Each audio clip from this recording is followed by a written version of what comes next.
Hi, VOD girlies. Welcome, welcome, welcome. We are doing more Pokemon today. I know that I said I was going to do something else today, but I don't know. Pokemon just feels like the moment today, so we're going to do that.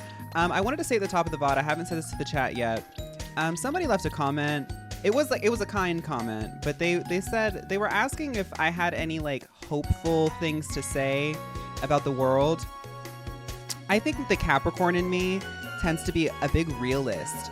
And I have this ability to be able to accept reality while also like sort of casting it into darkness when I need to. I can't hear myself.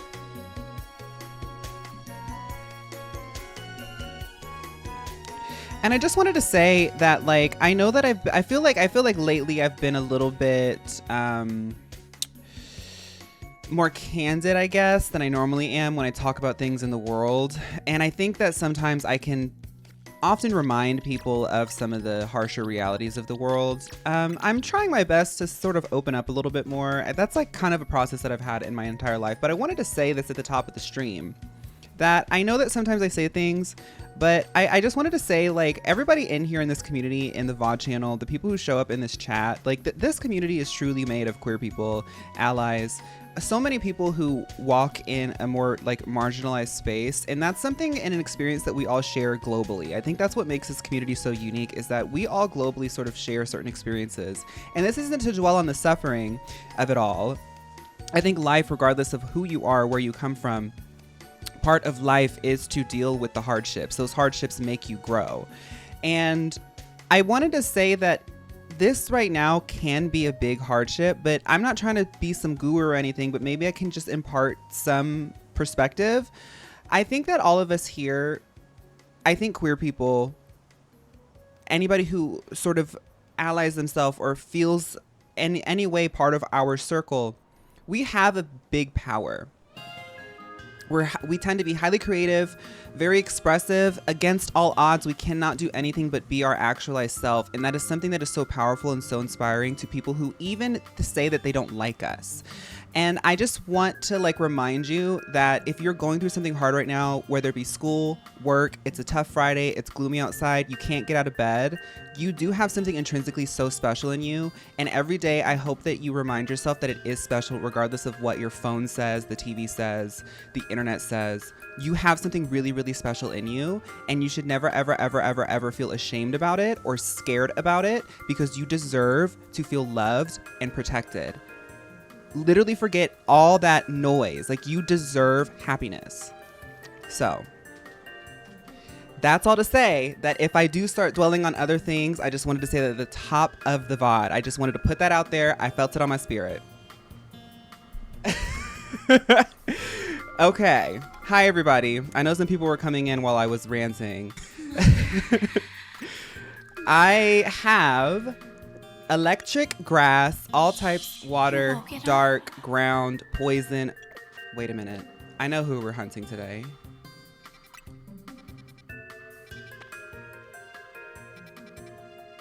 Where's she at? I want an Amora. Did I cancel her? I think I canceled Amora. Okay, so let's see if we can get an Amora to spawn.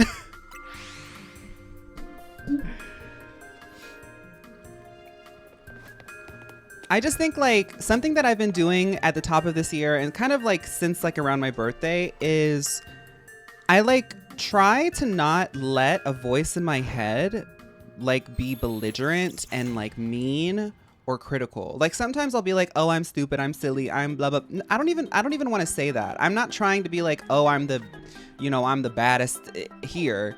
No, but like I do think that like if you normalize practicing being kind to yourself, you'll start expecting that from everything around you. So I just wanted to put a voice in people's heads, because I have so many people who come and listen, you know, and I mean, y'all know me, I just be talking, but every now and then. You woke it up. Thank you, Noxus. I forgot to put my contacts in, but by the time I like saw the picture, not the picture, I take selfies before my streams, but by the time I like saw my pictures and stuff, I was like, oh, I forgot my contacts. It's crazy because I still look cunt.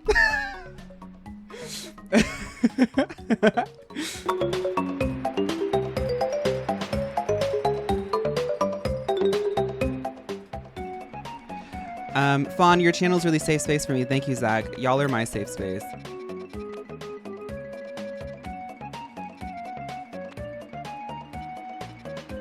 I'm looking for Amara. I want to get her today. No flops. No flops allowed. Thank you, Panda. I've been getting more pink stuff. I just want to say, y'all, if you have a workout goal this year, I'm not saying like get skinny. I feel like everybody's trying to get skinny. Don't get skinny. And honestly, I saw a TikTok of one guy. He was like, I just want to let all of my my boys know, not everybody's supposed to look skinny. Like a lot of us look good thick. Like, don't let that happen. But if you want to get like some muscle or some tone or something, I am so proud of this. My arms have never been this big. And I know they look small to some people, but I have always wanted to wear like a tight sleeve and like have the bicep be decorated with it. Oh, I'm obsessed.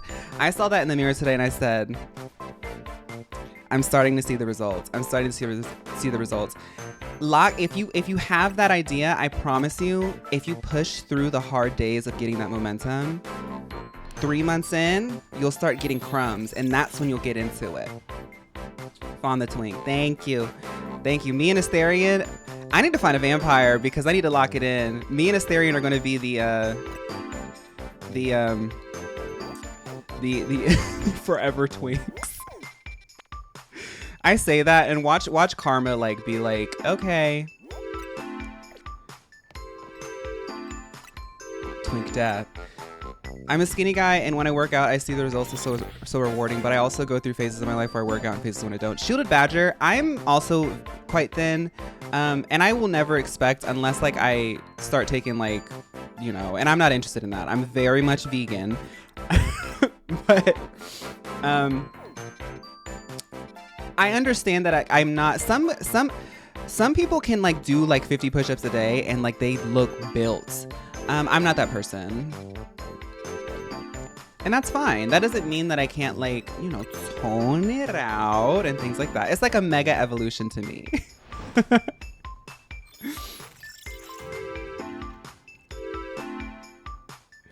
I would check with both ice and rock hyperspaces. You're right, Agenda Blunt. Thank you. Okay. Glamora is kind of cute, but I already have a Glamora, I think. Why is that Eevee not despawning? I have this scan one that won't despawn. How do you get that to despawn? Does anyone know? I love that Amora was just so common and now I can't find her. She wants to come with you. Do you have a shiny Dratini? I actually don't yet. Well, in my home I do. I hope you realize just how much like inner child work you and your streams have probably facilitated for queer folk on a mass scale, giving us space to enjoy childlike interest as adults. I don't want to sound like self-important because I really am not. But I do understand that like a lot of people spend a lot of time with me and I spend a lot of time with y'all. So I just think it's like special and I just really appreciate y'all's time, and sometimes I just want to say nice things. I know some people don't like inner child stuff because it like feels as though you're infantilizing yourself. For me, it's not really like that. For me, it's like I'm trying to notice the things that I picked up as a kid. And sometimes that kid will jump out like deep within me and like want to drive. And I'm like, oh, wait, no. I'm 30 now. Little Phaun, I get where you're coming from and I get why that happened. But I got this. Little Phaun wants to be like, oh, maybe you shouldn't play video games and maybe you should like be an adult now because like that's what everyone told us to do. And then I'm like, well, Little Phaun, don't you like this? And if we both say yeah, then okay, I got it. I'll pay the bills, don't worry. Hi Wiggle, thank you for 9 months. Press the number 1 in the comments if you are feeling Mabuntis today. Purr, I can actually press number 1 in the comments. I know this might sound too generic, but cutting people away that question or want to make you feel some type of way is the tea. Don't be afraid to cut people off. Right, there's all the ones in there is an interesting balance to strike that I've noticed where you do need people who can be honest with you and can be like, hey, let me tell you what I'm feeling. But there's also like, I can't stand, I see it as being an energy vampire when somebody just like, I'm sorry, change of plans. Oh my God. I'm shaking. Okay. It's like being an energy vampire when like people can only dwell on the negative. And like this goes back to what I'm saying. It's like sometimes people aren't even trying to do it on purpose. It's like natural for us. You know, I heard something really interesting recently where like in Western society, specifically for Americans, because we are all workaholics, like even when we don't even want to work, we still work. It's like we have this idea that like you're not supposed to enjoy yourself until the weekend or until you have a day off of work. Other than that, you should be working. It's always like, hi, my name is, what do you do? Oh, my name is, what kind of house do you have? I'm acting. Have you saved at the Pokemon Center? No. Thank you. Thank you. And I think that sort of creates a like sort of loop within oneself where they're just always focused on the suffering. It's like, you know, but whatever. Let me stop trying to be like a life guru and catch these shiny Pokemon, girl. Yes, Maddie, but they have about 10 to 15 more years. Love you though. Mucho.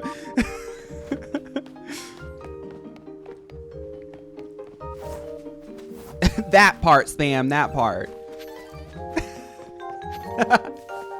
I was halfway through Baldur's Gate VOD when a White Claw transformed it into a music video tonight, so I am so excited to finish it with my dinner tonight. Beanie Baby, it sounds like you had a great time. I've had many a moment where I have a cider or an IPA or something like that. I'm like, ooh, let me play some games and stuff. Glug, glug, glug. Okay, I'll keep playing. Glug, glug, glug. Let's watch Britney Spears. Glug, glug, glug. Let's watch K-pop. Glug, glug, glug. It's like, it just veers off track. All right, let's get the diva, the one that I've been waiting for. What's the hunt right now? Nailbiter. I was trying to get an Amora, but now we're going for Meowth, the LGBTQ form of Meowth. The WeHo Meowth. WeHoey and Meowth. Boys, Townie and Meowth.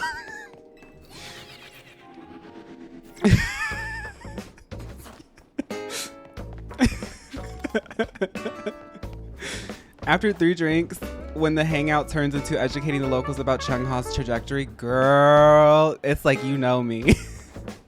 Don't get me started, because if I have a little bit, if I'm even the slightest bit tipsy, it will eventually turn into a pop cultural dissection. We will dissect something in pop culture.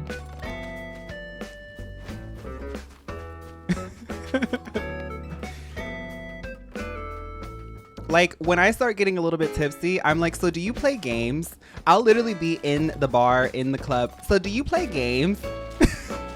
What's your favorite game? Oh, you like Elden Ring? Do you want to talk about how Elden Ring can create its lore and its story without specific dialogue? I find that kind of world building really fun.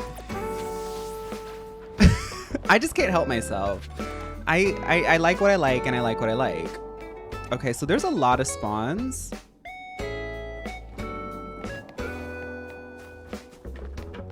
You're late with Chipotle? Tark, well, that's fashionably late. Deliciously late. I think we share a wavelength because I literally have hunted every other Pokemon you have hunted in the stream before you did. Ratty Queen. Ratty Queen. Ratty Queen. Ratty Queen. Ratty Queen, I'm scared. I'm kidding, I'm not scared. It's just, we all have taste. Like I was saying, we're cut from similar cloth, everybody. Okay, so we can do like this. SS Snoopy, hello. Do you have any games on your phone? I was about to answer that question. I actually don't. I don't play games on my phone. I was playing games on my phone when I was playing Honkai. I said, girl, once it starts getting on the phone, I gotta stop. It's getting crazy. Sitting there grinding on Honkai Star Rail, like, Robin, how much stronger can you actually get? Like,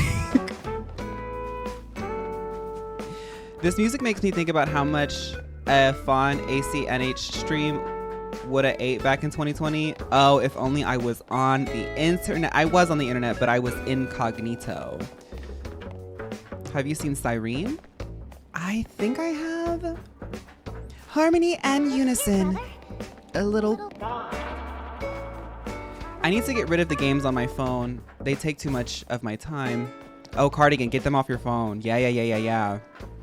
I think maybe like that's helped me a lot is I never got into phone gaming, but if I had phone games and social media and a job in social media, I'd just be on my phone all day long, girl.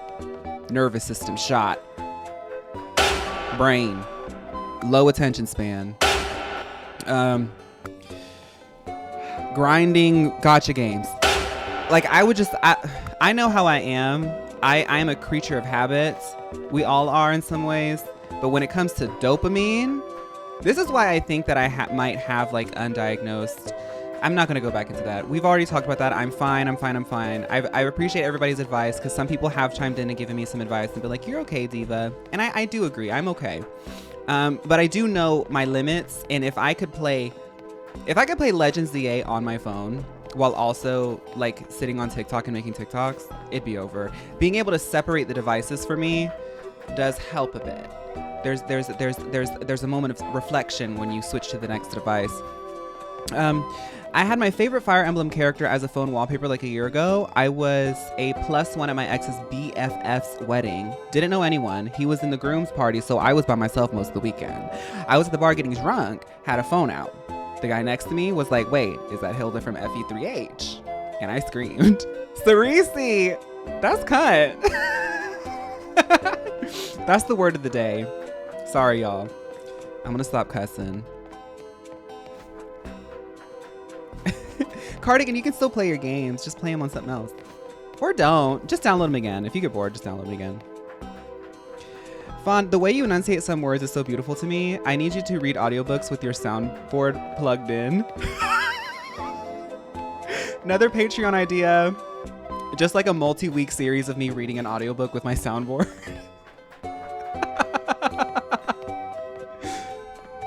Let's read The Lion, the Witch, and the Wardrobe together on Patreon. The Phaun audiobook. Patreon is not live. I don't even have an account, girl. It's just an idea that's swimming around in my little brain.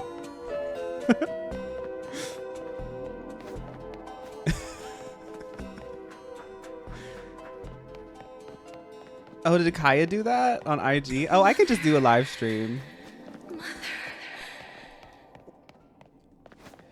Phaun, I know this is not BG3 stream, but since I missed the last stream, you can go to Auntie Ethel's house. She has a little dungeon underneath since you might miss it. I know she has a little dungeon underneath, but I wanted to leave her alone because she was a little bit mad at me for having, she said I was too much of a flop. And I remembered her fight was really hard. So when I first did that during the stream, I was like, let's just go because I don't want to hold up the stream for like 3 hours. Because her fight is really, really hard because you meet that character so early in Act 1 that if you follow her path, which I mean, I'm an ally, so it's like I see like a manic, I see a manic single woman who is of a certain age who seems to have an actualized lifestyle, and I'm immediately like, tell me your story. I need to learn from you. You have something valuable. You have something valuable to share to me, and I will do whatever it is that I have to do to have your knowledge imparted and wisdom imparted onto me.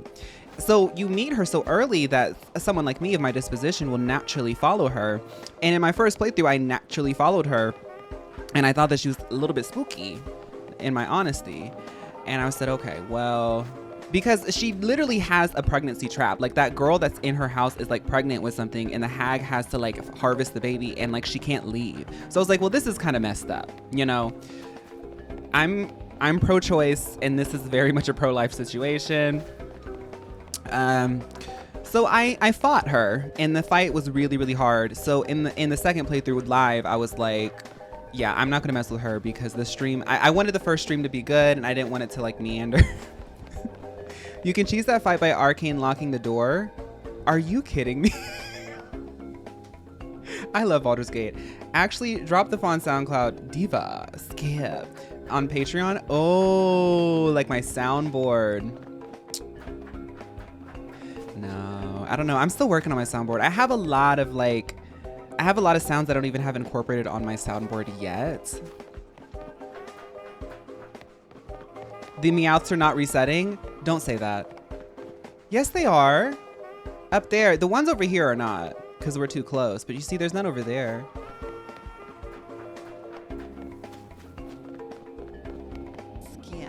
Yeah, they're resetting over there. The ones over here I'm not worried about because they're too far. They're too close.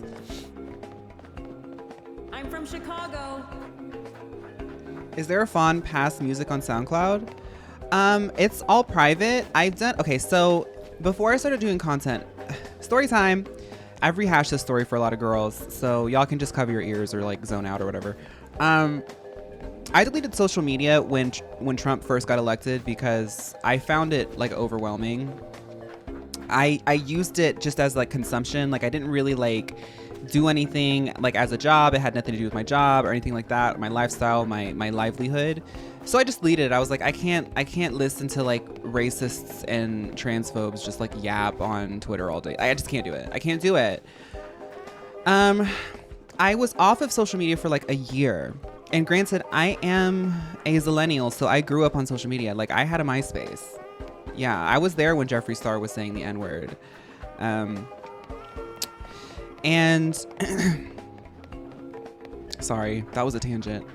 It's just, I feel like we need to be honest about that. Just like with the James Charles situation yesterday, it's just like we have to be honest about who those people are. But what was I talking about? Right. After a year, I started up social media again, and my goal was I'm going to use social media to like leverage social media and the internet because I've been always fascinated with the internet to be creative. I've always wanted a lifestyle with creativity and art and stuff like that. I just never knew how to do it, so I just started doing it. Got on the SoundCloud because I've always loved making music, like even since high school and stuff. And I just started finding tracks and writing to them. One thing leads to another, and I meet this producer named Vantage. I made this one song called Aloha Island, or Dream Island or something like that. I look back on it now, I don't like it very much, but the demo was sickening. He really liked it. He had some connections in like some vaporwave and future funk scenes. He had like some publishing connections and stuff like that. And I co-wrote a lot of the singles that he had for his album Aloha Island. Aloha Island had this one song called Miles Away that was posted on Artsy Music, which was like an indie collective that was focusing on future funk, city pop, and vaporwave. And that song picked up a lot. After that, I mean, during the whole time, I've always been just sort of like as a hobby writing the tracks, just finding, like hot girl type beat, and just writing to it. It's just fun, Over time, I started like really like learning how to like make a process, how to do vocal production and stuff like that. One thing leads to another. My name kind of floats around a little bit, and I'm starting to get producers who are very talented contacting me to write for them.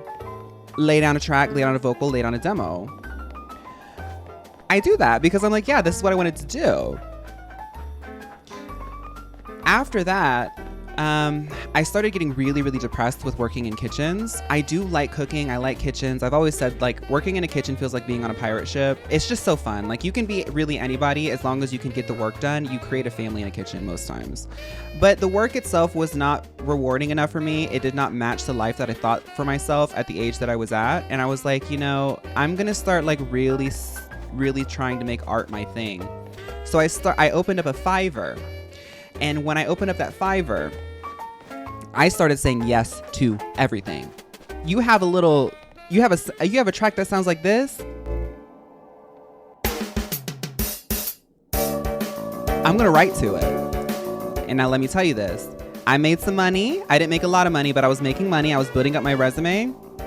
And there are some tracks out there that I'm not proud of, but I was in my bag. And that's the whole story of my music. My personal SoundCloud is privated. And I think I lost a lot of the tracks there because I did unsubscribe from their pro. So like their cloud has probably deleted a lot of my older stuff.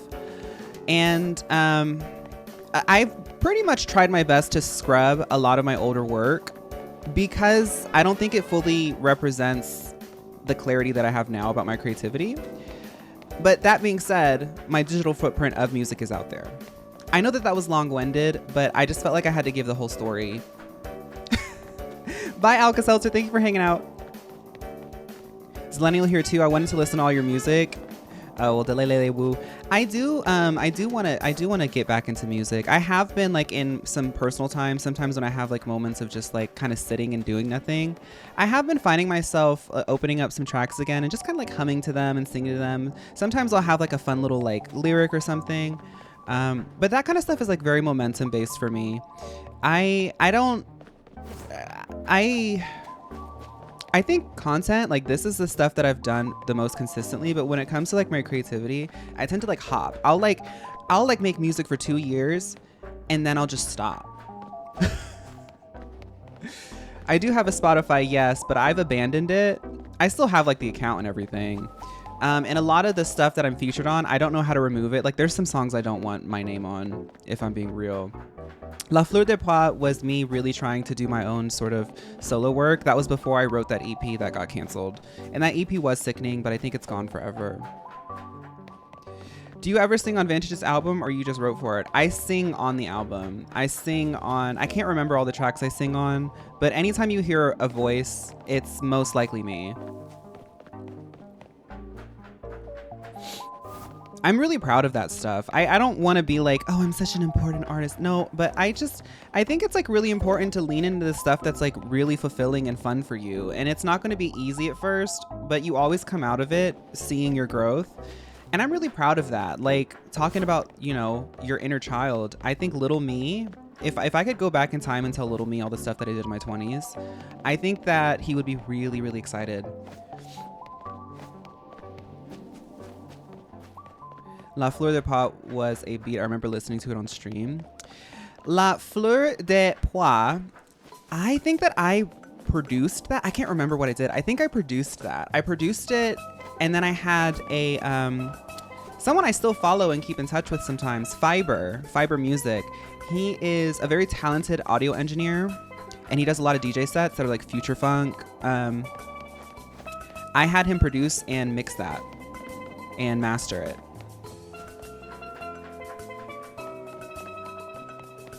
Do you have any signature sound bits you'd use in all your songs? I really love, I don't have like a signature sound bit, but I do have certain techniques that I really like. I really like to sing. I feel like my voice really shines on like 80s types of tracks, like very vintage types of tracks. Like I don't know. I have like I forget what the sound is, but it's like I have a very, there's different types of ways of categorizing one's voice.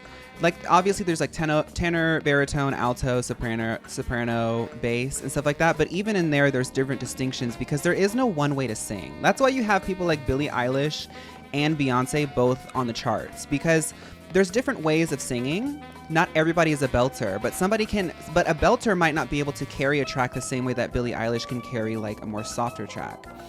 I'm a tenor, but I rest so much naturally in my head voice and like in my falsetto, just in how I talk and what feels comfortable to me, that I create a really interesting sound when I go into my chest voice and like start singing in more like baritone ranges. And I think it creates a really fun dynamic because I can do like lots of flips and like sort of vocal tricks with my own instrument. That I think is really fun and also matches a lot of like very 80s sounds because they tend to be like floaty and echoey and like shoegazy and stuff like that. But yeah. Phaun and Miles J song. I would collab with Miles J in a heartbeat. Hi, Milan.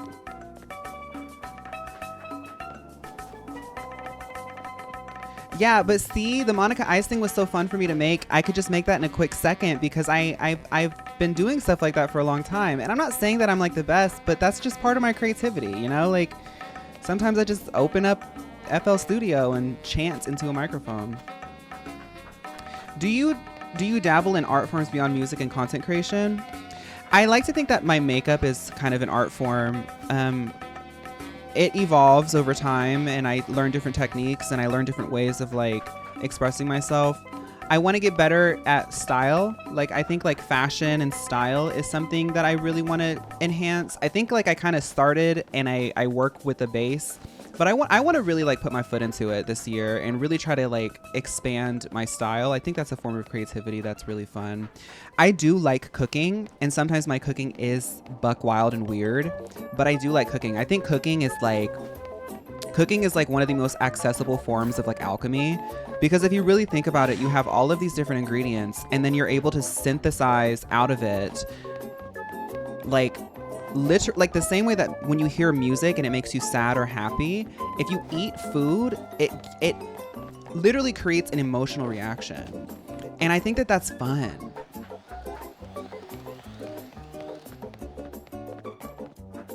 I don't think those meowths are despawning. People keep saying that, but I'm going to show you. We've been getting alphas. Watch. So when you go down the bridge, ignore these. They're not there. Thank you, Io. I think green looks really good on me, but I can't use it because I use a green screen. See, now there's 2 alphas, or 3.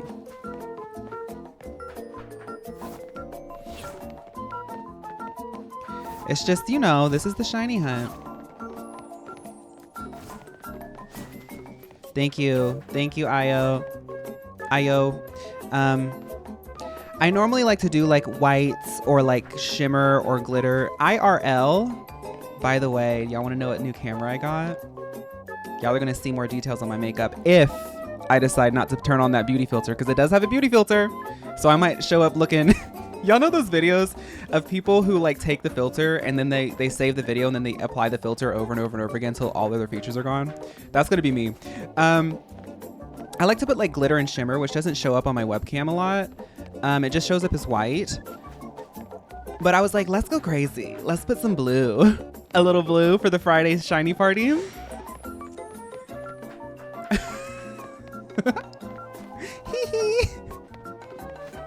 Coco Montrese filter. Coco Montrese's selfies are a work of art.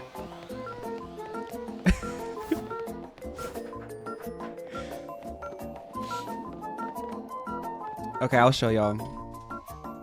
No, I'm not gonna show y'all. I'll just let y'all see all of the glory when I finally make the content. Oh, I'm just really excited to show y'all, but I have to hold on to that.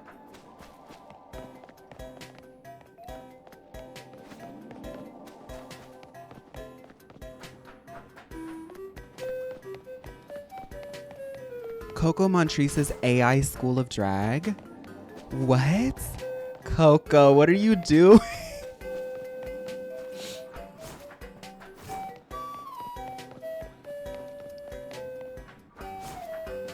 Coco has been in her Facebook mom era, and that's part of her brand. I love all forms of Meowth. The concept of Meowth going to the UK, turning into a goblin, always makes me laugh. Moss Green City, I always say this, but I wish that they would... You know how like Pikachu and Charizard and stuff always get a new form? They do it for Meowth too. Meowth is kind of like one of those popular mascots, right? I would love it if every new region, and then retroactively every region that we go back to for maybe Legends or a reboot, every region eventually gets a Meowth. It would be so cool if every region had a regional Meowth. And I know that we have regional cats. And I think that's the argument that people make, is like, well, technically there is a cat in every region. I want a Meowth in every region. Every time I listen to Cold Hearted Snake, I think about Coco versus Alyssa Edwards lip sync. That lip sync is like genuinely like queer history. Like, I think that lip sync is up there with like Divine clips. Like I was Paula Abdul herself. Meowth is actually the third of the trio, Pikachu and Eevee. Then why do they treat her this way? Hi Phaun, this is like my first time catching you live. Love your makeup and hair. SZ Urano, welcome. So happy to have you. It is so, y'all, I don't think y'all understand. We do get a lot of people who discover us on Twitch, but I don't think y'all understand how grateful I am that people like will go out of the way and be like, where is that Phaun stream? Like, that is so cool. Thank you so much. So happy to have you in here. You watch on YouTube?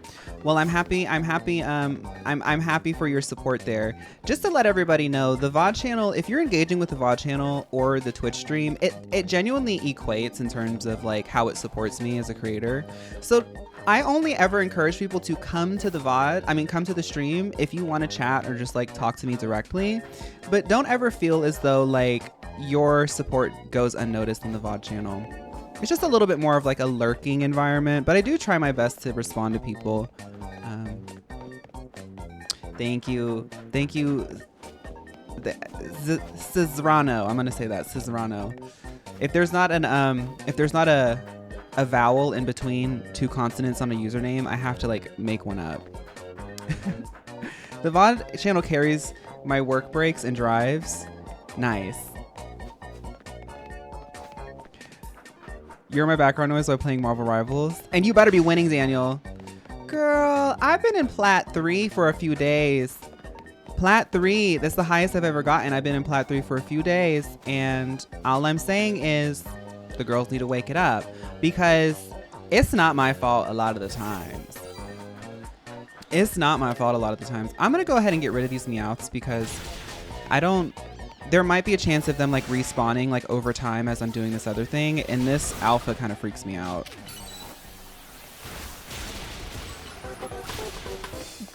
You're also Plat 3? Nice. It's kind of fun like going up ranking in PvP games that you like.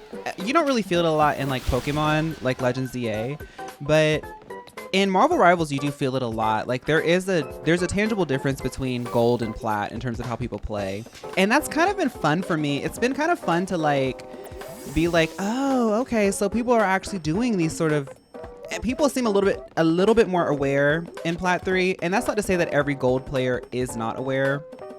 It is a party-based game, so you are trying to find the right parties to climb.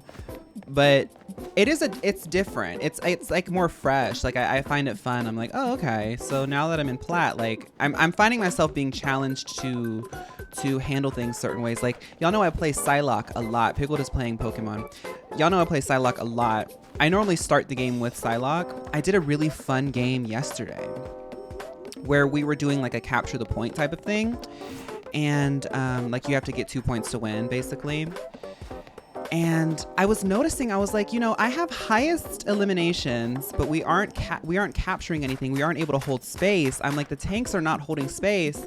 I was like observing the team, and I was noticing that we had like the flying tank who does Heavens Fall.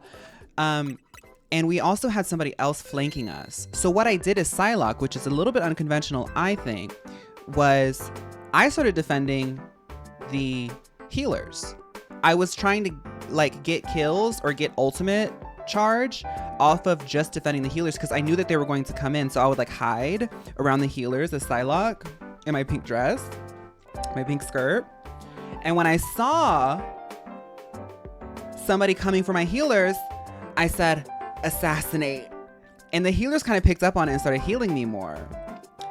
And we didn't win because the tanks at the end of the day were kind of bad. But we did get a point, and we did like fight for overtime, 99% on both sides for the last point. And to me, I felt like that was valuable. It was a learning lesson. Yeah.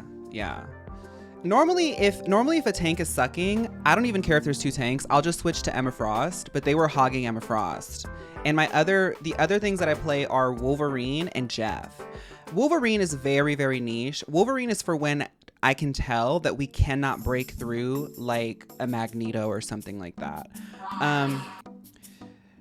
Jeff is for when I just don't feel like doing anything. Jeff is just for fun. Like I'm just gonna sit back here and spray some water and look cute because I have like a pink Jeff. Okay, let me catch up on chat. We do have a shiny. I do want to get into Splatoon. The next time that train comes, I'm gonna jump on it. The thing about, okay, I just want to say this one more thing about Psylocke, because I think Psylocke is really fun. Psylocke is the first like assassination, like Naruto weeb thing that I like because she's so high femme and her effects are so butterfly that I resonate a lot with it. I normally don't play like stealth and assassin type stuff in any type of game.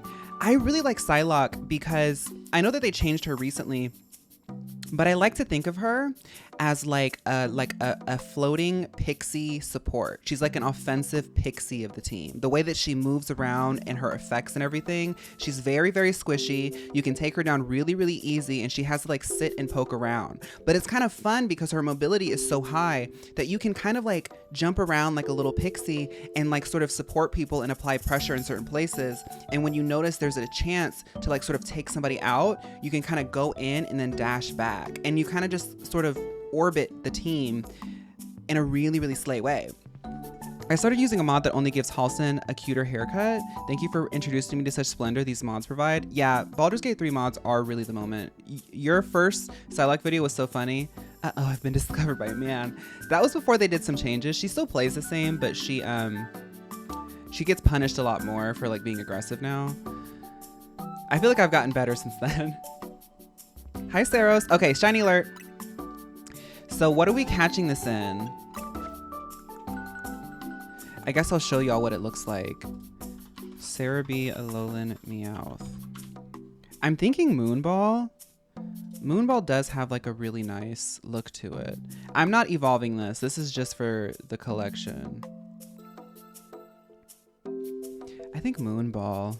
I'm gonna do Moonball because Moonball has like, yeah, I'm gonna do Moonball. I would do Dream Ball because I love it so much, but I think Moonball matches it just way more. All right, so I think Lucy can handle this.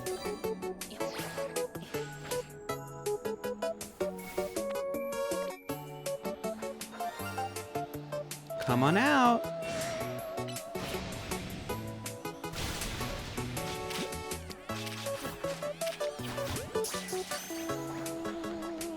I heard another one, but I think that was just kind of like it being janky.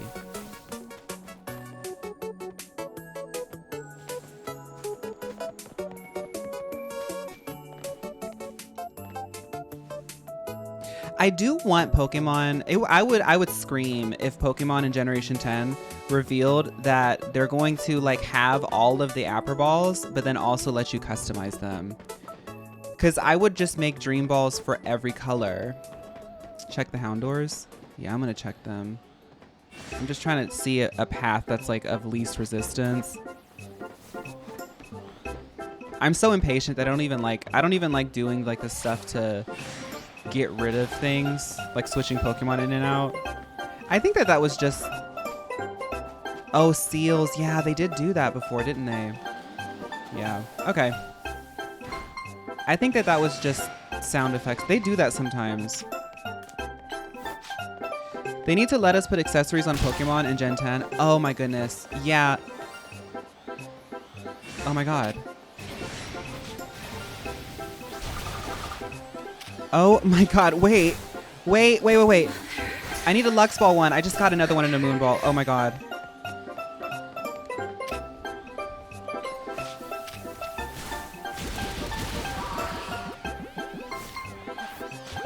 Another one, thank you.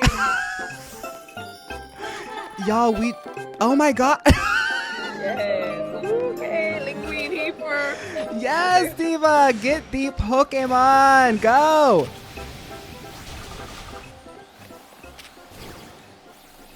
It is a Shiny Friday, everybody. I told y'all. Shiny Friday. Everybody, use code Shiny Friday for 50% off for a 50% higher shiny rate. Another one, thank you. Okay. So I didn't mean to use another Moon Ball, but that's fine.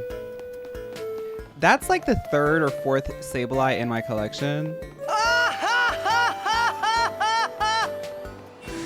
Oh, I am using a level 3, aren't I? I think I already have a Houndour.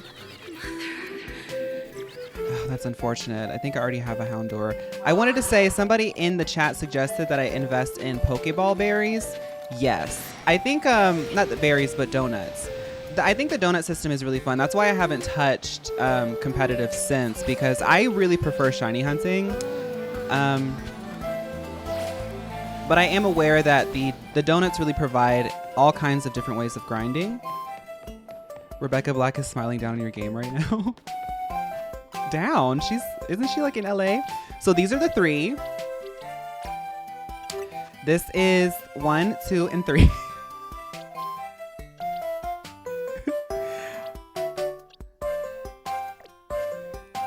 I kind of live for the alpha. Let's get out of here. I know that there's time, but who cares? Time is literally a construct. Tear it apart. Tear it apart. Tear it apart.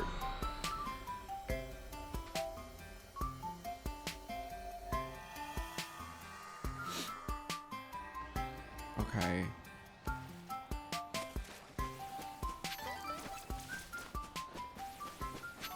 It's just legendaries this season? Well. Yeah, alpha. So, okay, this is something new I've discovered. I've been kind of indifferent to having alphas. Like, yeah, it's fun because it's like, ooh, I have an alpha. But if you don't want to evolve it, like this one, like a sort of first stage that tends to be like smaller in its silhouette, having an alpha is kind of fun. It's like having a big baby.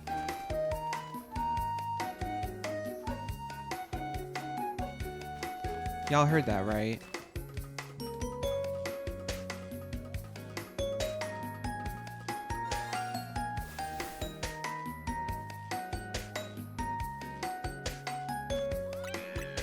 What was that?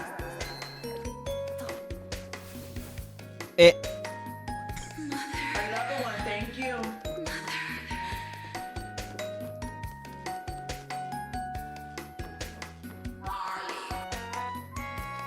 Pokemon Shining Fist Bump Pickle.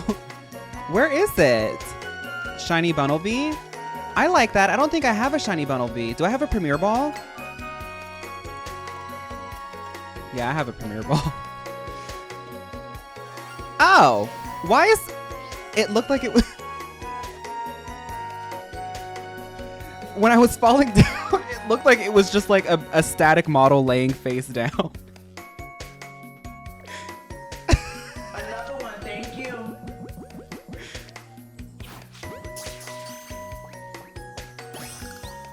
It's okay, y'all. It's okay. Now, I want to say this because people are waking up to it. And I know that Bunnelby is one of those Pokemon that people are getting sick of getting a shiny because they're going for Chespin. Y'all can go back in time. I have always said that shiny Bunnelby is so luxe. So luxe. I love that in a Premier Ball.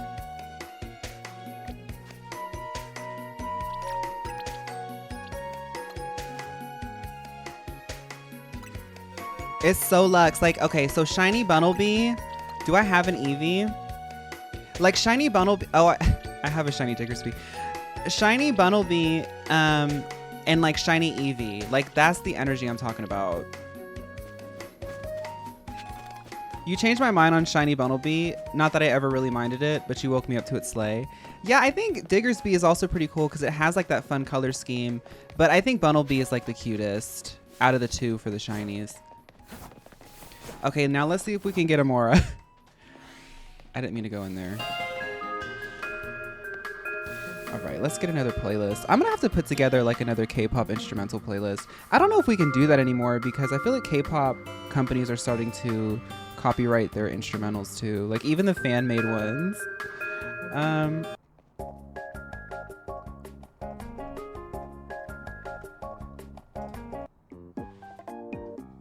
What a Nobunoko. Nobunoko is one of my favorite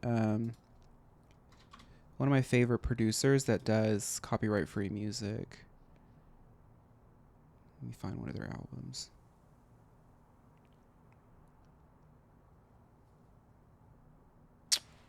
Here we go. Okay. Now let's see if we can find an Amora. I don't think that there was a spawn here.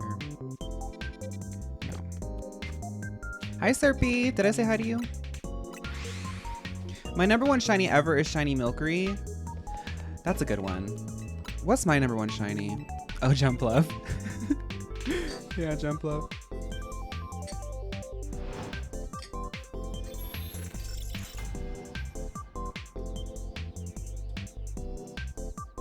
Yes, Nobunoko's the Animal Cafe person.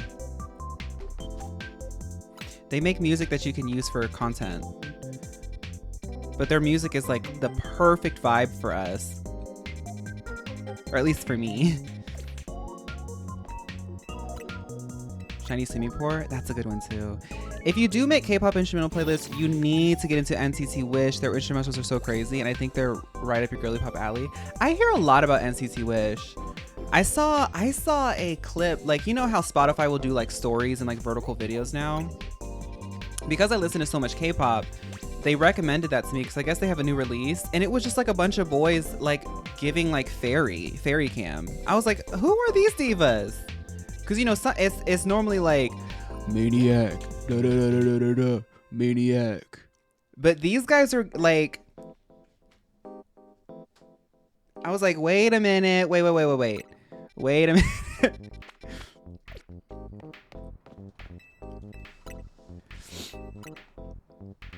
NCT Wish is the girly pop subunit. I love that.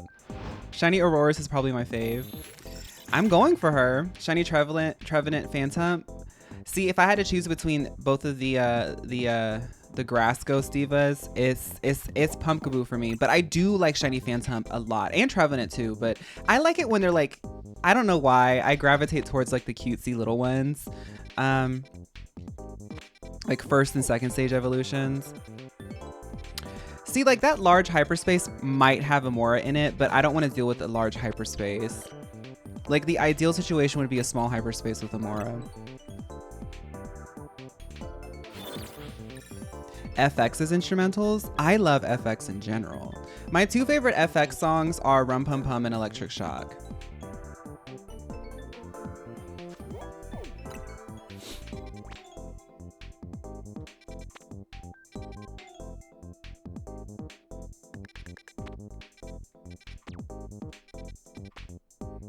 Gotta keep an eye out for Mime Jr. as well.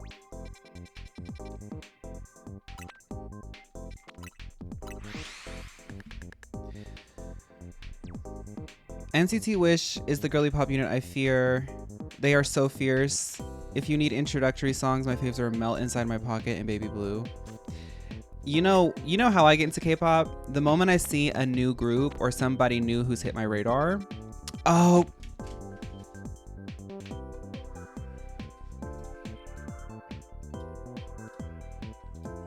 y'all don't understand. I have been hunting I've been hunting a Berserker since Scarlet and Violet, and I tried to do an egg hatch and it just did not work. I had hundreds of them. That's a Lux Ball. What's its typing? Steel? I can do an all types. Don't I have an all types?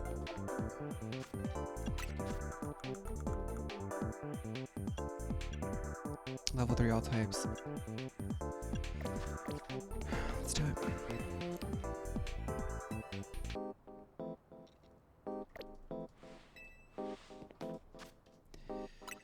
Where's it at?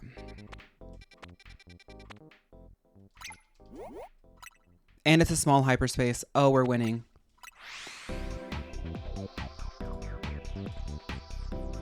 The catching power is steel. Oh, we're winning today. I know I made a save state, but it just kind of bugs me that my main team isn't in here.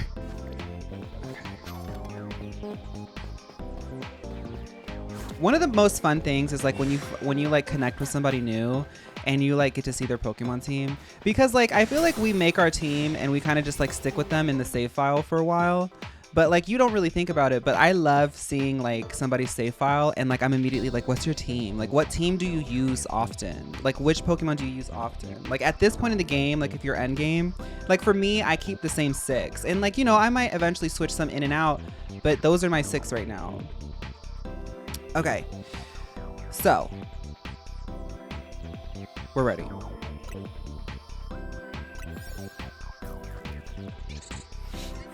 Not what's your star sign, what's your Pokemon team? Yeah.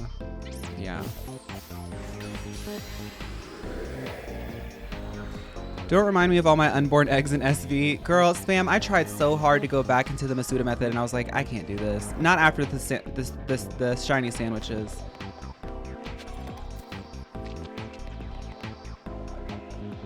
Are you kidding me?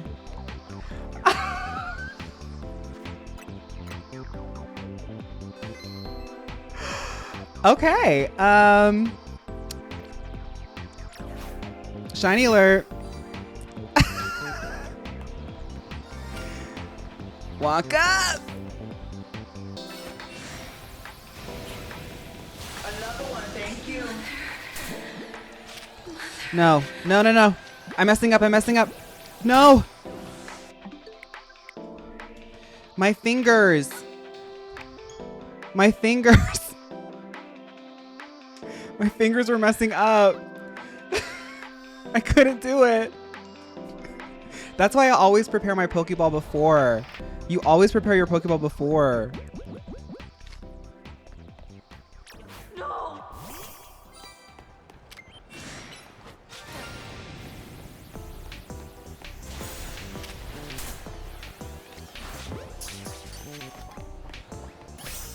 Okay, we got it.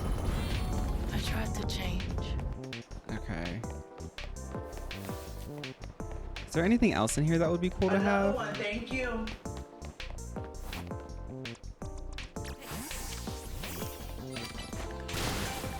Shiny Friday is real. I used my code. I don't know about y'all. Girl, Metagross, I've seen enough of that. There are so many shiny Metagrosses in the in Generation 9. I could go days without seeing one and be just fine. I already have a Clef Key, I'm pretty sure. You know, actually,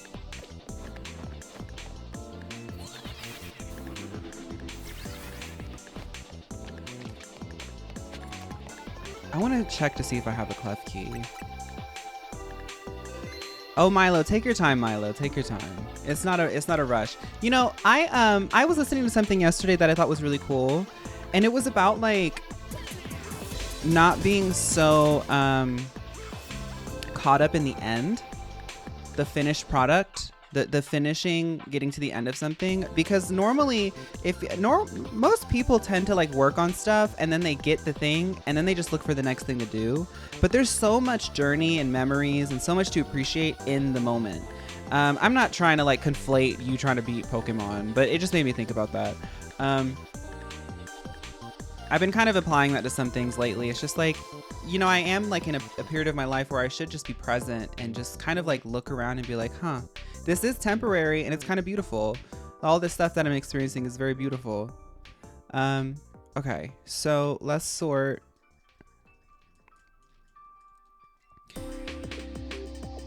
A, B, C, D, E, F, G, H, I, J, K. Okay, J.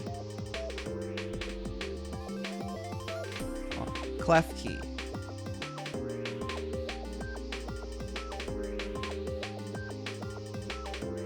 I don't think any of these are shiny.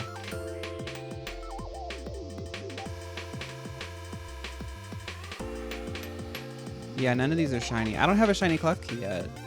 Well, let's get one. The Slowpokes.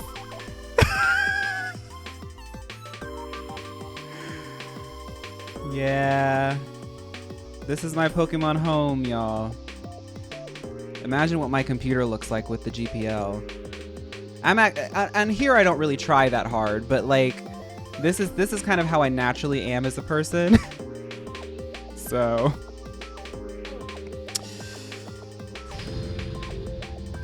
Look, nobody's perfect.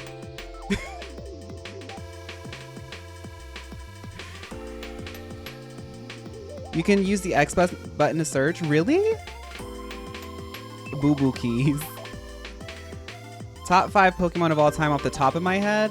Shiny Shiny Jumpluff. Whimsicott is also one that I really love. I'm really, really into Shiny Espeon right now. I actually have this whole drag number that I thought of in my head for Shiny Espeon. I'm not going to go into that. 4. Number 4.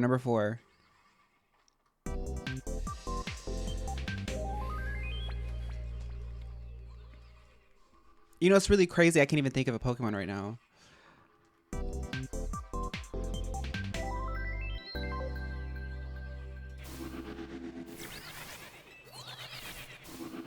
I can't think.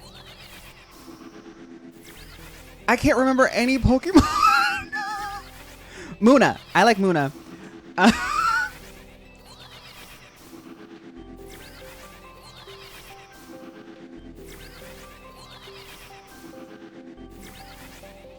Shaka Khan. No, I don't know. It's so hard to say top 5, but I do think that right now for the culture, we need to wake it back up. There was a moment where she was kind of bubbling, and I think that that's a hint at the future for her. It's Glam Meow. She's cooking something. This past summer, she was like, she had moments. Some of y'all on TikTok and probably on Instagram too were noticing it, but she had a moment and then it's kind of like faded out. I think that she's ready. Because you know, like Pokemon, it's like an ebb and flow. Like things come in, things come out. People sit on Mother, then they go down to Girly Pop, then they, you know. Yeah, PURRRR is what I meant. Glameow's evolution line, but PURRRR is what I meant. Oh, Goldeen needs a new form desperately. I'm worried that the children don't know, don't even know who she is anymore.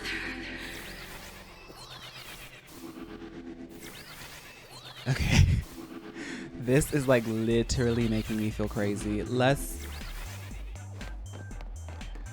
right, still nothing.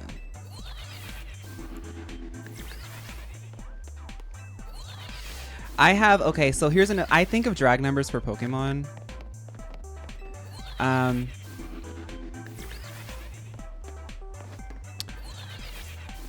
I think doing I Don't Care About Eartha Kitt as PURRRR.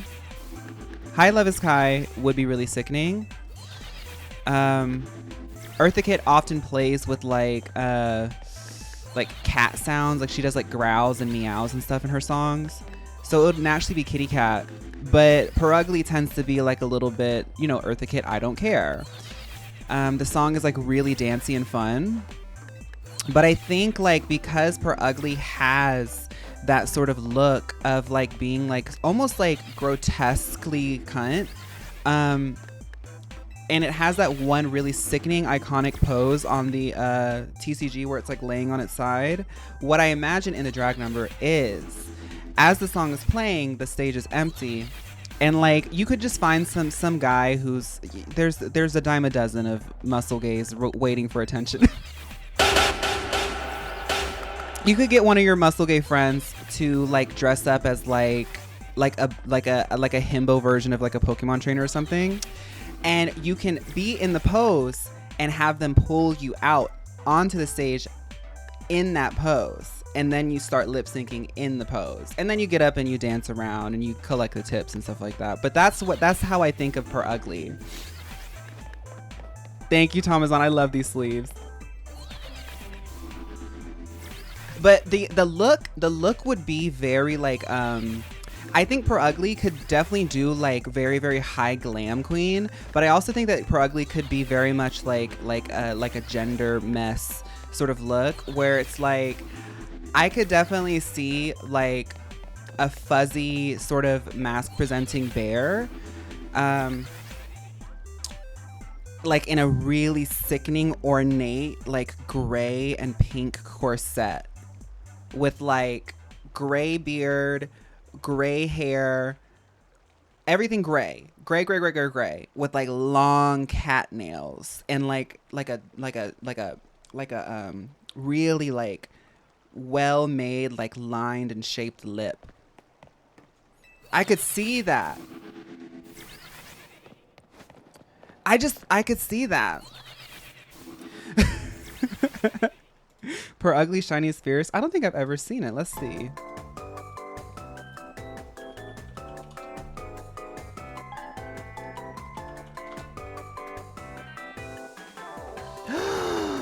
It is. Oh, we need one so bad. Oh, we need her in Gen 10. The last time she was in the game was Gen 8. That's too long ago.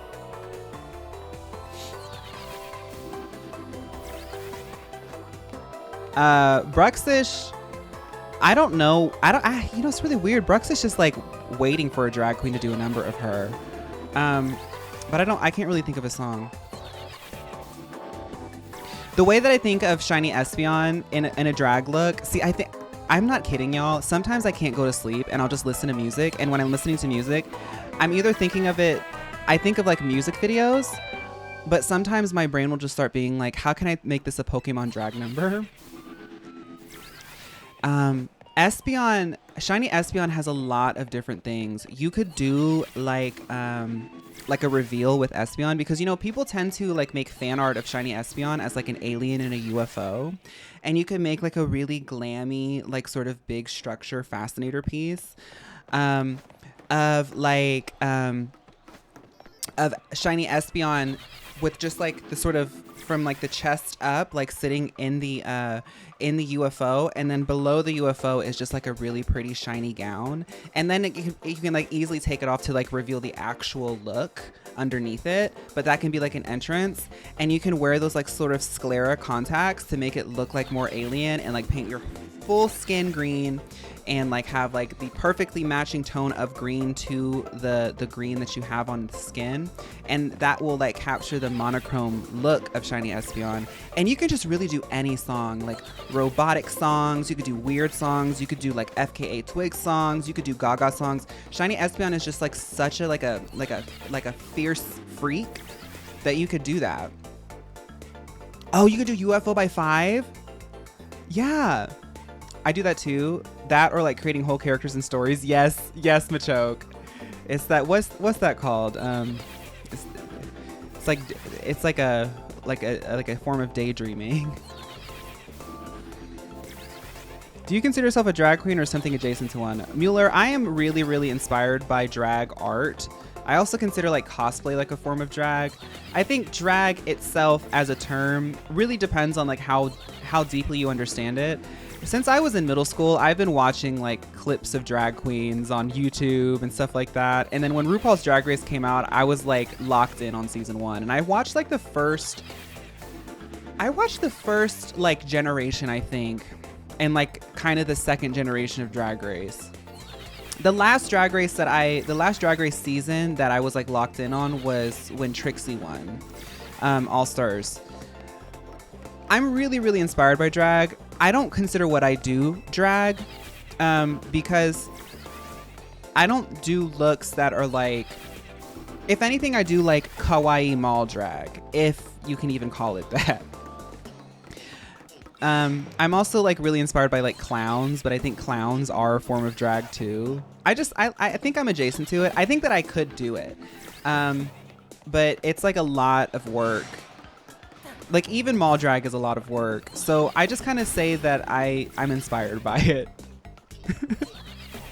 Maladaptive daydreaming, yes. I think that has the connotation that it's like kind of bad. When I was a kid, I used to daydream a lot.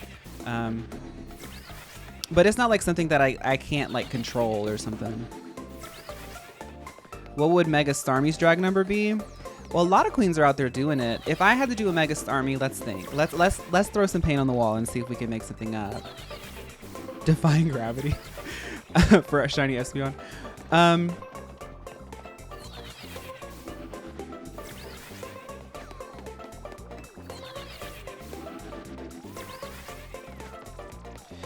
I gotta open up my Spotify.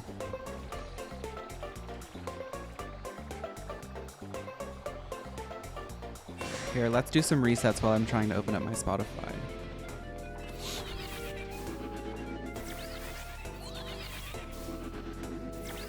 Because sometimes you have to go through it.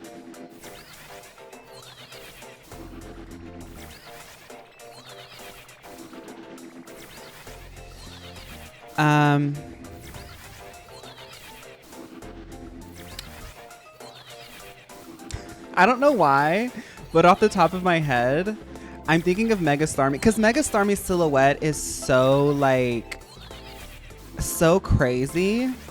I feel like Janet. I feel like doing something Janet Jackson with Mega Starmie would like be really fun and funny. Like it doesn't make sense, but it does. I would recommend watching some international seasons of Drag Race. For example, the Philippines. Oh, I bet the Philippines is eating it.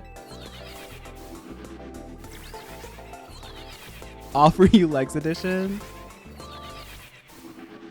Yeah, like you could when Janet goes, "It's all for you," you can just like come up to the audience and just like sort of like bevel your leg and just like rub your thigh. It's all for you, and then just walk away from them. And then the next person, it's all for you.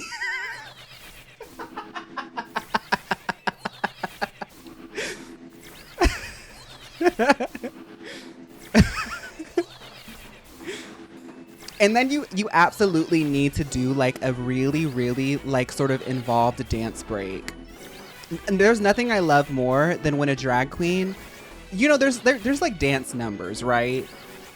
But then I love when like a drag queen is just sort of like scooting and lipping and like very much still holding space and like doing a really nice lip sync. And then out of nowhere, they just break into like the most intense choreo just for like an 8 count, and then they just go back to it.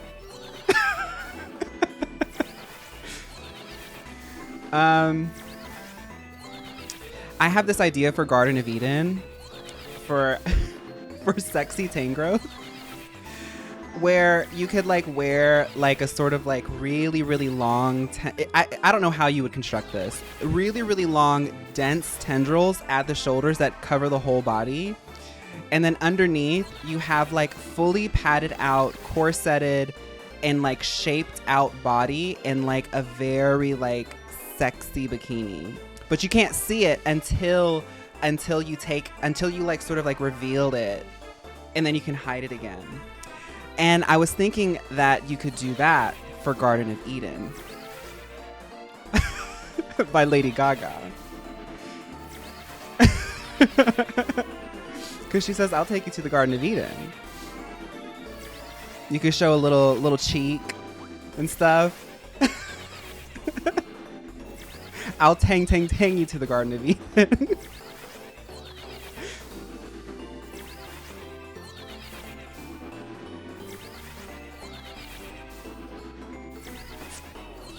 I'm like looking at my Spotify now. I don't know.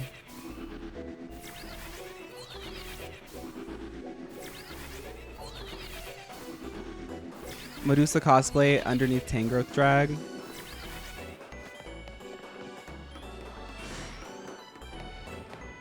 What would a Klefki drag performance look like? How can you even... You have to start with a look. I don't even know if Klefki has a look that you could do. Like, how could you turn that into drag?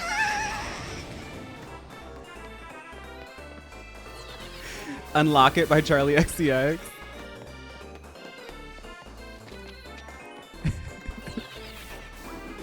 A dress made out of keys. You are a key. So you would have to have a bald cap with a big key on your head.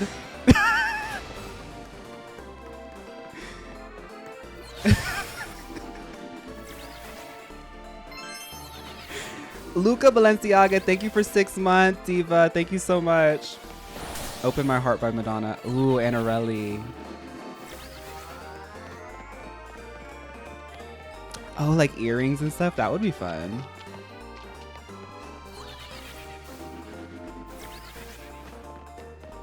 Just there in a bikini with key earrings. I'm Klefki, duh. Oh, you could do like a really fun wig in the shape of a key.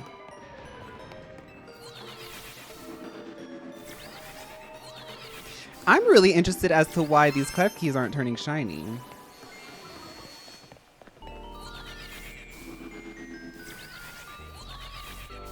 Thank you, Al. Tier 2, 14 months. Thank you so much, Al.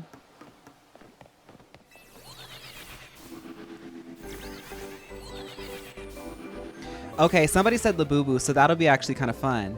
What if the number involved? See, I go into clown. I'm like, how do I make people laugh?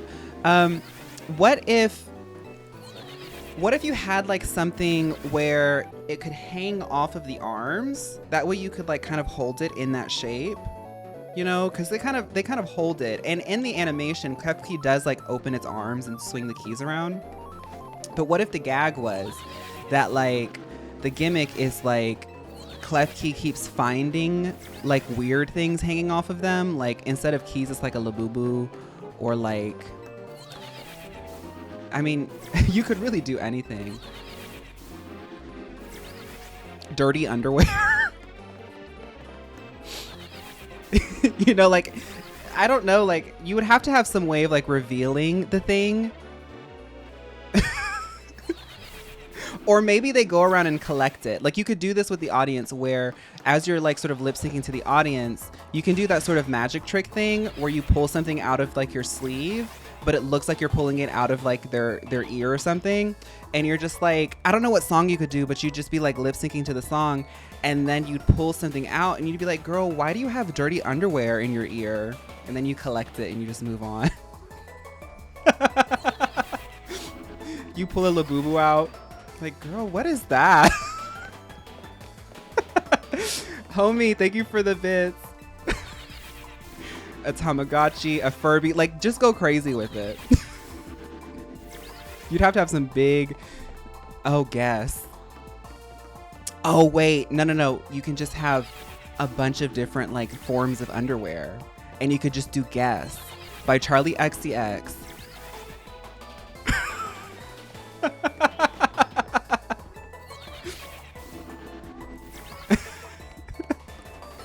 And then by the end, it's just going guess, guess, guess. And you're just spinning in a circle with your arms out and it's just a bunch of panties on your arms. with the key headpiece. See, I would live.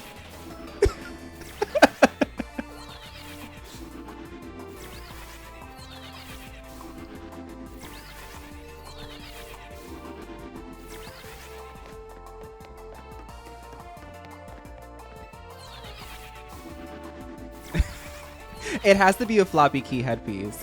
Yes.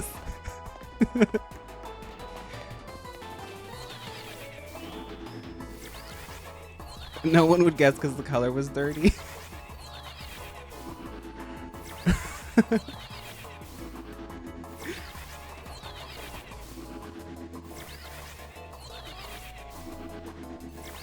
Well, dang, Clef Key. I don't even want you that bad, Diva. But I'm here.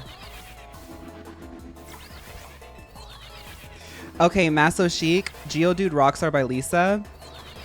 Instead of it, the gag would be, it would be like a really, you would have to do like a really, really sickening Geodude. You could also do a drag king performance of Geodude because, you know, it's like Geodude. It kind of leans itself into a more masculine aesthetic. But you would have to, you'd have to go in, find somebody who can do it. It's easy to do. But every time Lisa says, I'm a rock star, baby, I'm a rock star. Every time she says rock star, you have to cut out the star part. I'm a rock. Baby, I'm a rock.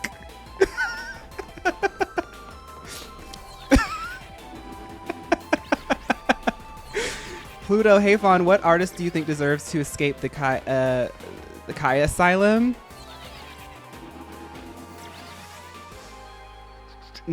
Normani. Just last night I was listening to Candy Paint and Big Boy on Normani's project. Normani, I think, bowed out of like being this major label pop star because it's just so much work and she's been doing it for so long. Like, I think she needs a little bit of a break to like recharge and get some artistry. But I truly believe that Normani is such an amazing live performer that people should be actually begging her to do it and giving her any and every budget that she wants. Like, I feel like she needs, like, people need to start putting respect on Normani's like caliber at being able to hold a stage. And they need to stop like trying to like negotiate and bargain with her. If you're going to book Normani, you're going to pay whatever Normani wants. Because every single time she gets on stage, it is immaculate. Does Normani even want to do it? Well, that's what I'm saying. Like, she's been doing this for so long that like, I think like naturally, I think anybody doing something for a period of time maybe wants to do like have a break and like experience some other things. I think that's also really healthy for people who are in like music and art, is to live a bit. You know, you're not supposed to always be putting something out. That's just the fallacy of capitalism. Like, you can't just perpetually do stuff, especially as an artist. Like, you need to nurture your soul to be able to express something new. So I think that's what she's doing right now, but she's amazing. I think Zara Larsson is being bailed out currently. I love that clip that's been going around of her being like, so my flop era was like this and this and this. And then the interview says, that first flop, what was that like? Because we're all laughing at it, but we know exactly what that conversation is. We've all had that first flop. I have. Zara Larsson still has a beeping bracelet on her arm. Yes, and I'm waiting at her front door with a pair of scissors because I will cut that bracelet off myself. Zara Larsson deserves everything that she's got. She's been working so hard for that, and I'm so happy to see it. I want to see her shoot off into superstardom.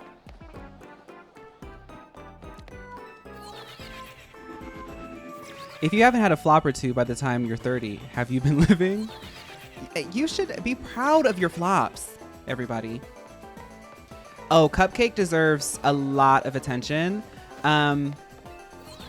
Cupcake is the same type of person where it's like with Normani, where it's like she deserves to be absolutely fully integrated into the network of producers and agents and production companies that will help her realize her dreams. This recent project, I liked a lot of the songs on the track.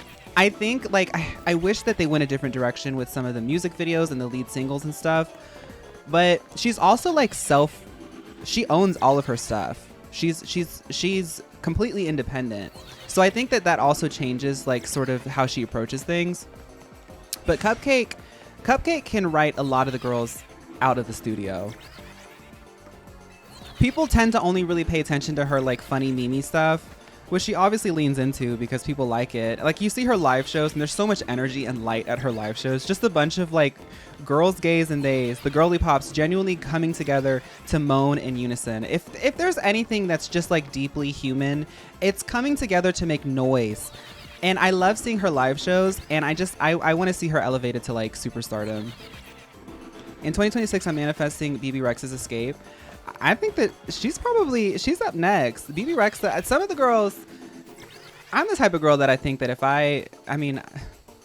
I'm not even at the point in my life where I can even consider myself in a Kaya Asylum. But if I was in that point, I just hang out there. But BB Rexa, she's holding onto that door being like, let me out. So I hope she gets it. I think in 2026, that kind of stuff is going to start happening. It's the real ones. The real ones who want what they want are going to get what they get, you know? I also think, what's her name? Ray deserves a lot more attention. But I think right now in music, it's like, Lizzo actually put something out on TikTok last year that really struck me. She was like, nobody knows what to do in the music industry right now, like in terms of mainstream high budget music, because the internet has completely like collapsed every clear channel of advertising and creating like a marketable product. It's TikTok completely collapsed that. So what's happening is a lot of people, especially women, because this is how people treat women, they're stuck in these contracts with all of these executives who don't understand culture or art for the most part. You know, there's a mix of people in there, but there's a lot of energy there that's like very money, bottom line focused.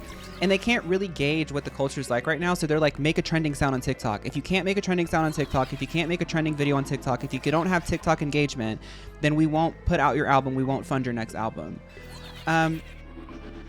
And I think right now in music, like Zara Larsson sort of shooting off with that meme and everything, she was at the right place at the right time because she'd been spending like nearly a decade trying to break down a door to sort of like enter into another era of success. But because she was primed talent-wise, dancing, visual, she had a concept, she has been doing this for so long that the moment she got that green light from her label and the moment she got that green light from like TikTok and everything, she Like, and I think that's what's happening in music right now. It's like, I honestly believe that in our lifetime, we're going to see a lot more people putting on shows and productions the same way that Cupcake is. I think Ashniko deserves some more recognition. I hear a lot about her. Yeah, the monoculture is definitely dying, which I think is beautiful. You can hang out with Kesha and Jade and Carly Rae Jepsen, and that asylum cannot be that bad. Oh no, I think, you know, I kind of avoid saying it because I feel like it tries to diminish, or it tends to diminish in the connotation, the work that a lot of these women do for culture. And, you know, there's some girly pops in there too. But you can never take away what Kesha has done. And also, her last album, that last project was really good. Boy Crazy? Joyride? I think 2024 Lord was due for a release out of the asylum, but they accidentally grabbed Charlie instead. Debonese, thank you for 4 months.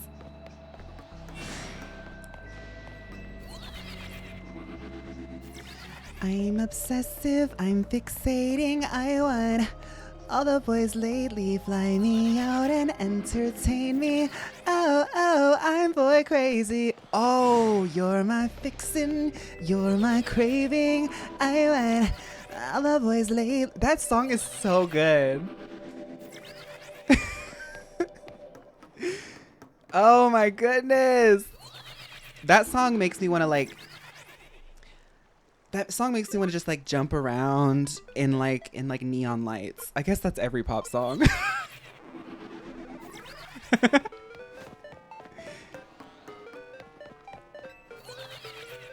I think, oh, that's a good point, Owl. I think Rebecca Black is going to be the next one to like, we're not going to be surprised, but I think a lot of people are going to be surprised by Rebecca Black. She's got the work. She's been putting a lot of work in for a long time. That's that Zara Larsson sort of moment. That live show that she did, those clips that were going around, I was like, oh, she's been practicing. She's been practicing. You can tell she's been practicing. The instruments, her own instrument, the production, the visuals, everything. She has been really honing in on what she wants the Rebecca Black project to look like.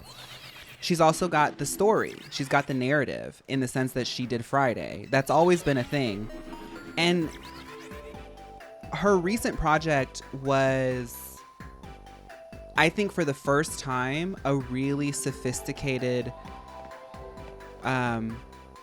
presentation of like the parameters of where she likes to experiment as an artist. Like some of like the hyperpop girls, or just like musicians in general, it's giving like art pop energy in the sense that it's like, it's a project that's like, so these are my ideas. I'm not really interested in trying to, I do want you to dance. I want you to enjoy it. I want you to have a good time, but I also want it to be a little bit cerebral. And that's interesting with Rebecca Black. I think that all of the sort of pieces coming together make her a really, really interesting, like pop star and enigma.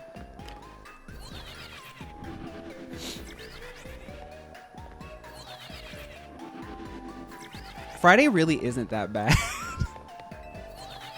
Everything comes back to art pop. Unfortunately, Righty Queen, I'm going to be, and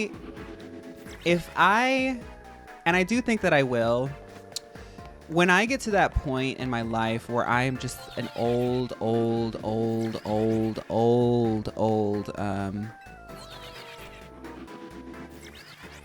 thing, because at this rate I don't even know if I'm gonna be 6 years old and like even have an identifiable gender. Like that's just how I am. When I'm an old thing, I'm gonna still be talking about art pop. Meghan Trainor is in her cell drawing lines, mind you. I can't. I talked to Pickle about this. I can't, like, this recent era that Meghan Trainor is doing is so irritating to me. But I can never take away boom boom boom boom boom boom boom boom boom boom boom, turn the bass up, boom boom boom boom boom boom, turn the bass up, boom boom boom boom boom boom. I love that. That gets me together. If I was you, I'd wanna be me too.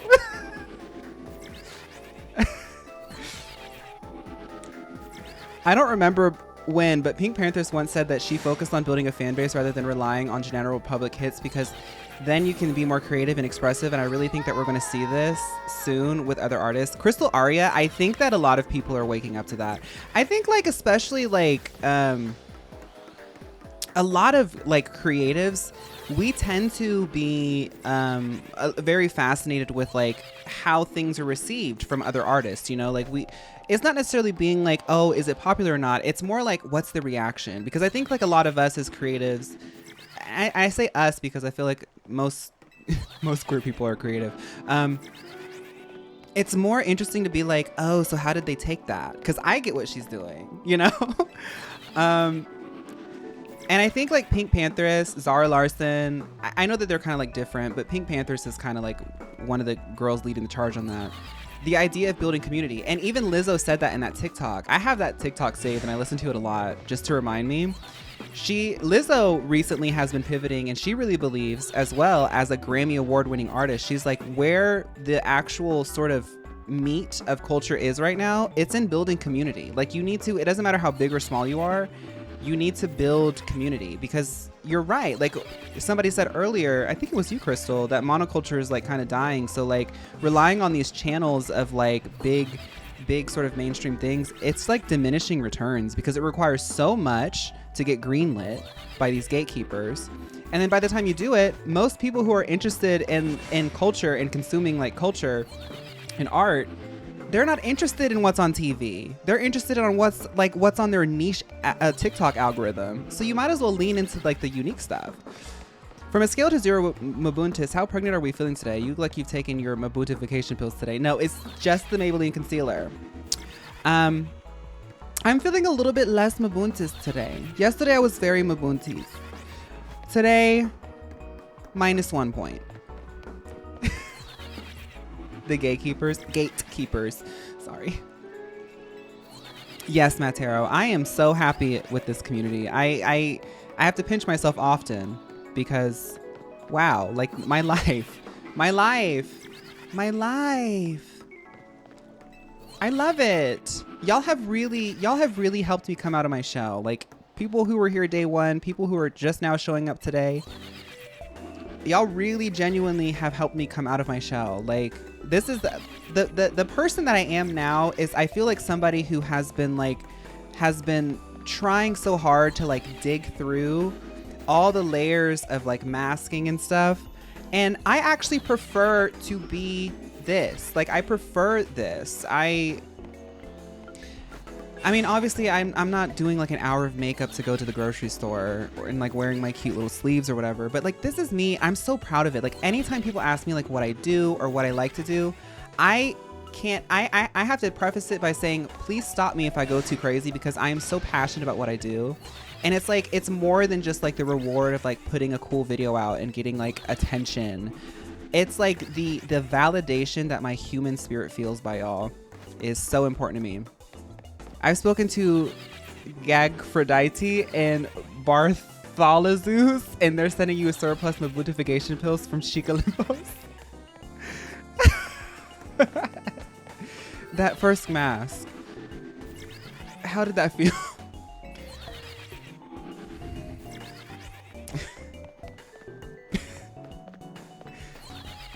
The girl in the bubble after the bubble popped. Y'all, I don't know.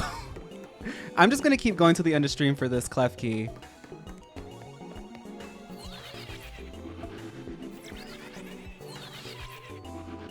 I have a master's in community psychology, and this is T. The Western world at large has been in a communal decline since the smartphone. It's leaving us all craving for actual real connection and camaraderie. There's a real conversation to be had about how we got here, why, and how we do it. Oh, Gav.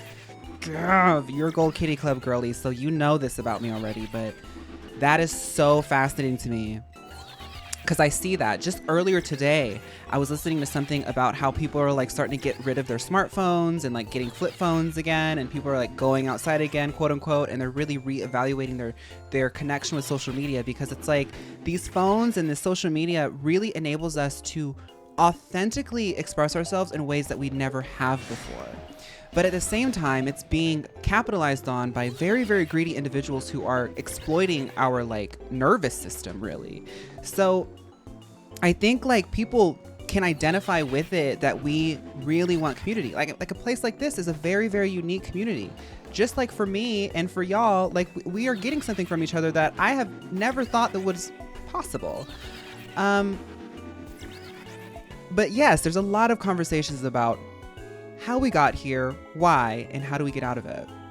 I think that there's a balance to be struck. I think going forward, I think our sort of media digest and the way that we use our phones will change. I think communally we'll all like start to find tools to be able to enjoy this without feeling the ick. And I think that also comes with like sort of holding people accountable. Eat the rich or whatever. Having one of those Japanese flip phones would be so tea. I want one so bad. The other day I checked Phaun's Insta and found out that some of my mutes have been following him that weren't before. Mind you, I'm from Spain. Like, we are going global. I am a global girly. I am. I'm not to toot my own horn. I'm very minuscule global, but I am still global. There's this funny thing that I noticed with LGBTQIA plus people. It's that I noticed this on Instagram. You don't see it much on TikTok. Instagram is like the social resume, in the sense that like people curate and they share and stuff in a way that's very, you know, my public story versus my private story type of moment. I don't know why it's like that, but that's how it is. And I noticed once I started really putting effort into my Instagram, I was like, why is a RuPaul's Drag Race girl, Mr. Bear Gur, this Miles J, this niche creator that I just discovered that has 10,000 subscribers on YouTube, and then my best friend from high school, they're all mutuals. There's something going on there. I think the LGBTQIA plus has like a secret network, and we need to tap in on it. We all have a secret network.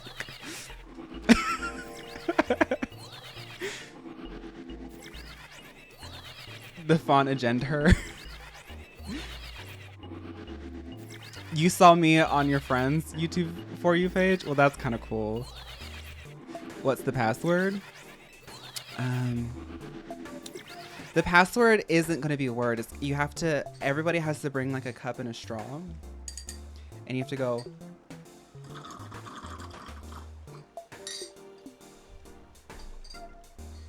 That's the password. So like when you come to the door to the secret club and they say, password please, you just go, what's that password again? Oh, I just can't remember. And then they let you in through the back. Mm-hmm.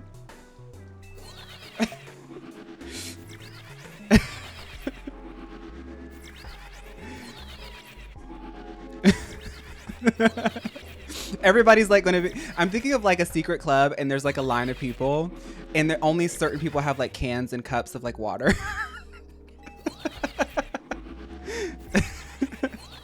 Shy Frostlass, Miles J literally is the mother. She is the mother. Miles J is involved in something in LA that I am like kicking myself that I'm not filthy rich and can just go. Miles J is helping. I don't know what she's doing there, but she's been promoting it. She's doing this show or like a night or like an event in LA called Yowie Night. Yowie Rave. Yowie Rave. Appearances, DJs, all kinds of stuff.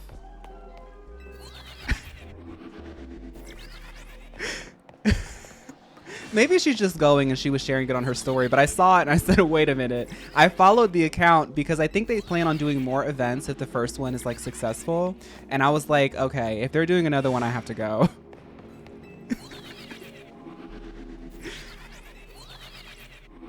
bisexual bar or rave? I'd go. Yowie paddles, girl.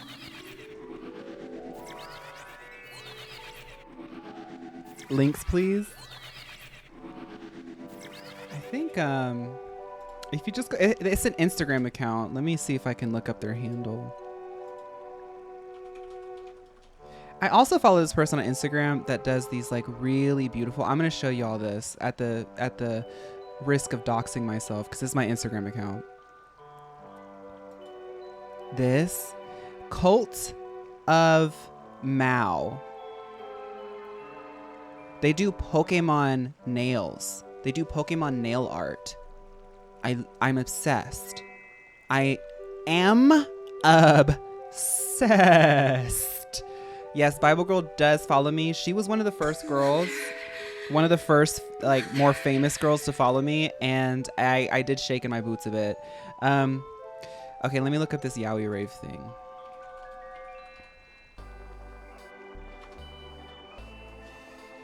Yowie.rave on Instagram. Yep. Just look up yowie.rave. It's not like not safe for work. I wouldn't like pull it up on a big screen at work, but it's just like a lot of the posters and stuff that they're posting are like shirtless anime men. Gonna watch the VOD later, but just stopping by to say hi, hello. Hi, Boy Bloom. The VOD will actually be up very soon because we're about to end soon.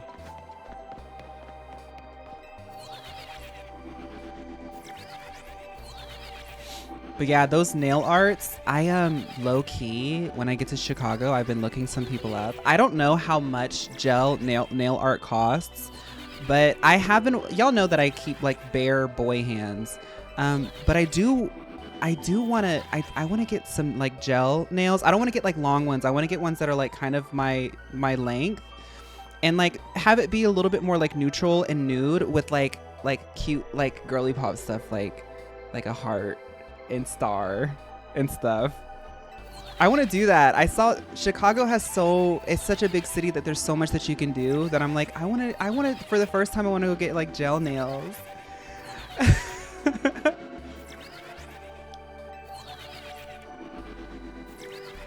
I see a lot of like really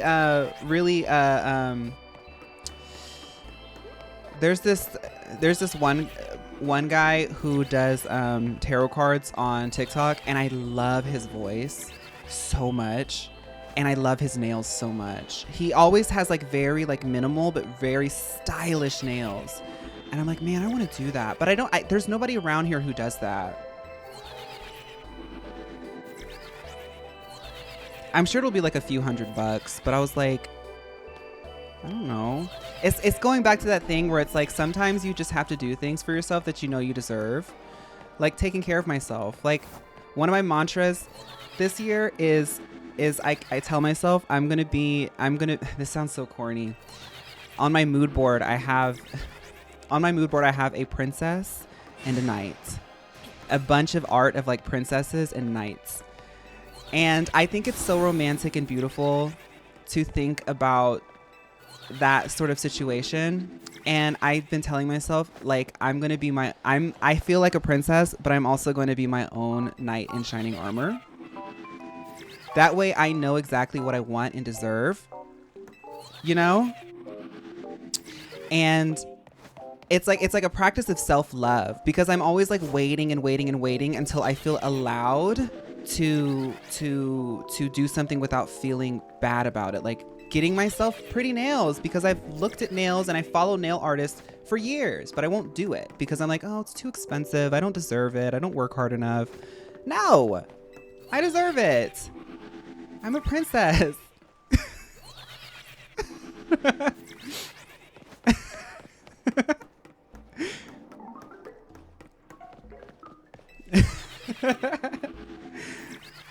I can slay my own dragons. I can dream my own dreams. My knight in shining armor is me. Oh, the Cheetah Girls planted that seed in my brain. And now at my Saturn return, it's finally sprouting.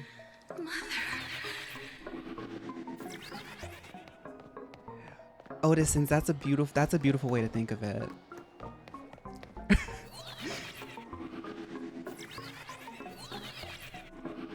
Yeah, J/them. Like, obviously, I'm not gonna go crazy. Watch, I'm gonna show up after my Chicago trip. I'm gonna have new nails, new face, new hair. Say, I didn't do much. Just got my nails done, little facial.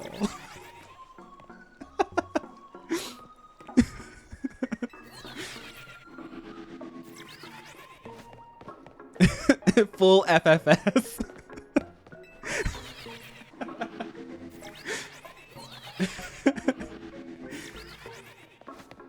Mike, I love doing the gay voice.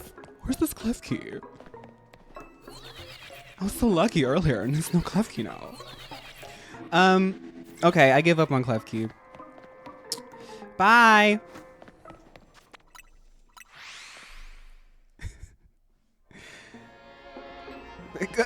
Alaska put out a TikTok of her analyzing planes. Yeah. And she was talking. I can't even do it. Talking like this. I'm like, I could tell she was doing it on purpose, like hamming it up. But I was like, that is so crazy. This plane. I'm from Chicago. This plane. This. I can't even do it. This plane is like. How dare you mock the gays like that as an ally? That is not allowed. Oh, I'm sorry. Sometimes I kiki a lot with gay people because, you know, in gay language, they say kiki, which means like you're having a good time, hanging out.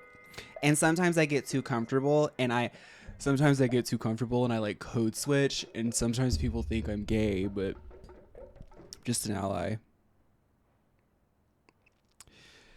All right, let's say bye to the VOD girlies. Bye, VOD girlies. Thank you guys so much for an amazing week. Oh, I forgot to say this. I think, let me look at my agenda. I think I might have to take Monday and Tuesday off. But bye, bye, VOD girlies. Let me look.